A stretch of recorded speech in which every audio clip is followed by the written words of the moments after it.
So I teach economics at Stanford as well as health policy. And one thing that's really, really simple in economics is that when you have a persistent price difference for the same product between two countries, there's something deeply wrong. And what President Trump has done is a historic measure that should have been done a long time ago. What we're going to do is make sure that those prices become much closer to equal, like a competitive market you'd expect. Right now what's happening is the American people are subsidizing in large fraction the research and development efforts for drug companies around the world by the higher prices that we pay. With this new order, Europe will share the burden of that. And in fact, if you may think of it as like as somehow it's going after drug companies, actually it's helping drug companies.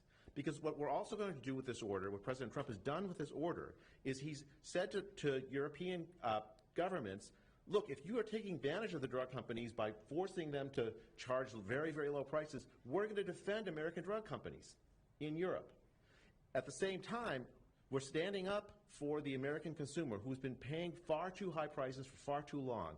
I can go back decades to point to congressional reports after government report after government report of tremendously high drug prices, much higher than the rest of the world, and nothing has been done about it until this moment.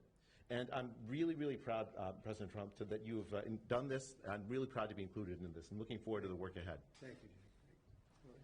Thank you, Mr. President. On behalf of the many doctors I've talked to about this very issue, thank you for taking the bull by the horns. Presidents on both sides of the aisle have talked about this and floated it and said they've wanted to do it, so you've had the courage to do it.